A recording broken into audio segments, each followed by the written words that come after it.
이랬던 배트맨이 이렇게 바뀌었습니다.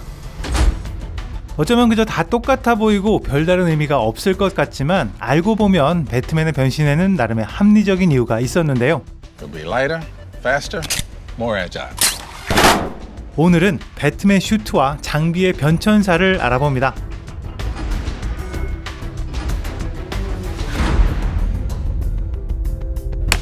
코믹스에 있던 배트맨의 새로운 생명을 불어넣은 메이저 영화 첫 작품이 1989년 팀 버튼 감독의 배트맨입니다. 팀 버튼이 주목한 배트맨의 첫 번째 이미지는 바로 올블랙이었습니다. 많은 분들이 배트맨 하면 기본적으로 검정색이라 생각하실 것 같은데요. 하지만 코믹스 원작의 배트맨은 검정색보다는 회색에 가까웠죠.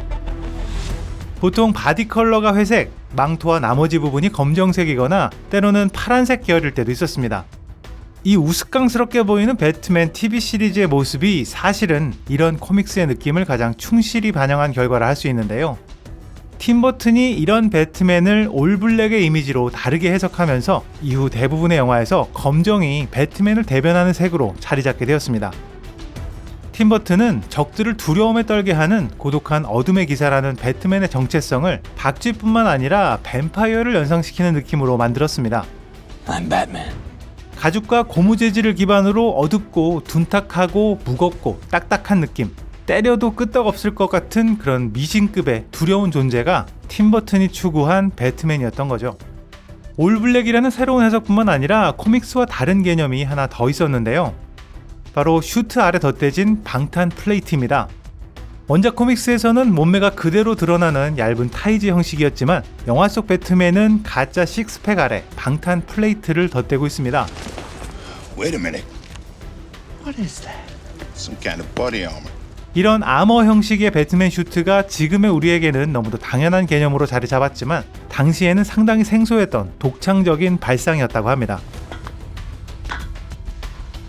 Nice outfit. 배트맨 3편부터 조엘 슈마허 감독이 연출을 맡으면서 배트맨의 디자인에도 여러 변화가 생기게 됩니다. 팀 버튼 감독의 배트맨에서 악당들은 평범하진 않았지만 그렇다고 특별한 초능력이 있는 건 아니었는데요. 하지만 조엘 슈마허 감독 때부터 리들러, 투페이스, 미스터 프리즈와 포이즌 아이비 같은 초능력을 가진 악당들이 등장하기 시작합니다. 이 악당들의 변화가 배트맨 슈트에 큰 변화를 만들게 됩니다. 이런 표현 들어보셨죠? Gods Among Us. 이 세상에 우리와 함께 있는 신들을 말하는 건데요. 조엘 슈마허 감독은 초능력을 가진 악당들의 대척점에 있는 히어로, 즉 배트맨, 로빈, 배트걸을 신들처럼 표현하고자 했습니다. 그래서 가장 두드러지는 변화가 고대 석상들처럼 몸매가 자세히 드러나는 바디라인입니다. 옷을 입는 과정에서도 유독 엉덩이가 강조되고 기존에는 없었던 이 부분까지 생기게 되죠. 이런 표현은 단순히 코믹적인 요소를 위한 것이 아니라 개념적으로 배트맨의 슈트가 몸 위에 입는 의상이 아니라 몸 자체라는 컨셉이었던 겁니다. 크리스토퍼 놀란 감독의 다크나이트 시리즈는 조엘 슈마허 감독의 정반대에서 시작합니다. 코믹스를 원작으로 하지만 최대한 사실적인 범죄물을 만들고자 했던 감독은 만약 실제로 배트맨이 존재한다면 어떤 옷을 입고 또 이걸 어떻게 만들었을까? 라는 지극히 현실적인 질문에서 시작했습니다. 그래서 본인 스스로 뛰어난 엔지니어는 아니지만 이를 담당해줄 폭스라는 조력자를 등장시킵니다. Any ideas where you would start? Applied Sciences caught my eye. Fox Department. 아버지 회사의 응용과학 부서가 하필 과거의 군수용 시제품만 개발했었고 거기에는 하필 배트맨에게 딱 맞춘 듯한 아머와 장비들이 이미 개발되어 있습니다. Kevlar biweave, reinforced joints. Tear resistant. This sucker will stop a knife. 사실 이 영화에서 등장하는 대부분의 배트맨 장비는 그가 직접 개발한 것이 아니라 군수용으로 개발된 시제품을 응용만 한 거죠. 이후 본인이 직접 여러 변화와 응용을 더해가면서 배트맨의 장비와 슈트가 완성되어 가는데요. 원래 어깨까지 올라오던 군용 장비에서 어깨끈을 잘라내고 허리벨트만 사용하면서 배트맨 특유의 유틸리티 벨트라는 것이 탄생하게 되고요. 높은 곳에서 떨어지는 봉변을 당하게 되자 메모리 섬유를 이용한 망토를 만들게 됩니다. 좀 더 자유로운 움직임을 위해서 목을 돌릴 수 있는 디자인으로 헤드기어를 바꾸기도 하죠. You want to be able to turn your head.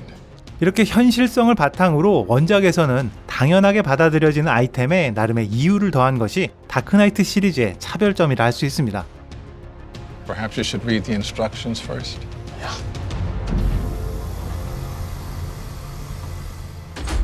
2016년 배트맨 대 슈퍼맨을 통해서 벤 애플렉이 새로운 배트맨으로 등장합니다. 잭 스나이더 감독은 이 작품을 프랭크 밀러의 그래픽 노블 다크나이트 리턴즈에 바탕을 두면서 배트맨의 의상 역시 원작과 가장 비슷한 느낌으로 바꾸었습니다. 이전에 놀란 감독이 추구했던 현실성이나 기능성 이런 건 전혀 상관없이 그저 원작에 가까우면서도 보기에 가장 멋진 그런 배트맨을 추구한 거죠. 의상의 색감이나 질감뿐만 아니라 크고 벌크업된 느낌의 거대한 배트맨을 만들어냈는데요.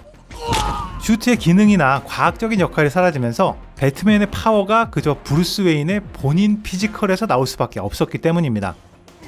결국 브루스 웨인의 훈련 과정이 강조되고 이를 여실히 보여주는 액션 장면도 추가되게 되죠.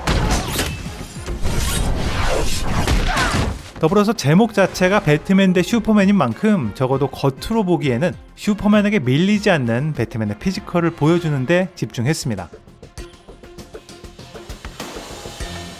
역대 가장 어리고 어쩌면 가장 여려 보이기까지 하는 더 배트맨의 슈트는 다크나이트 시리즈와 맥락을 같이 하고 있습니다. 가장 현실적인 슈트라는 개념 자체는 동일하지만 다크나이트와 큰 차이점이 하나 있는데요. 바로 직접 개발했느냐, 시중에 있는 기성품을 차용했느냐의 차이입니다. 다크나이트의 브루스 웨인은 아버지 회사에서 개발했지만 시판되지 않았던 군용 장비들을 개량해서 사용했습니다. 하지만 더 배트맨의 브루스 웨인은 그런 배경이 없었기 때문에 결국 시중에 있는 제품들을 조합해서 배트맨 슈트와 장비를 만들었다는 설정입니다. 배트맨이 신는 부츠는 실제 오스트리아 군인이 착용하는 군화입니다. 유틸리티 벨트에 있는 주머니들은 실제 경찰들이 사용하는 장비들이죠. 이렇게 더 배트맨의 슈트와 장비들은 실제 여러 나라의 군과 경찰에서 사용하는 장비들을 조합해서 만들어졌습니다. 더불어서 슈퍼파워 없이 범법자와 싸우기 위해서 만일을 대비한 다양한 장비들을 온몸에 달고 붙이고 숨겨놓은 디자인으로 만들어졌는데요. 가슴에 있는 심볼은 칼로 사용되고 오른손에는 위급한 상황에서 사용할 와이어건이 숨겨져 있습니다. 주먹으로 안 될 걸 가정해서 팔에는 테이저건이 장착되어 있고요. 유틸리티 벨트에는 가스폭탄, 또 플레어를 비롯한 생존 물품까지 구비되어 있습니다. 영화상으로는 잘 보이지 않지만 배트맨 시리즈 최초로 그의 헤드기어는 가죽으로 만들어졌습니다. 아마도 역대 가장 현실적인 배트맨 헤드기어가 아닐까 싶은데요. 전체적인 형상은 박쥐보다는 해골을 연상시키는 디자인으로 만들어졌습니다. 본인 스스로 자신을 배트맨이 아닌 복수라고 말하는 것처럼 I'm vengeance. 적들에게 해골 같은 죽음의 공포로 느껴지길 바랬던 거죠.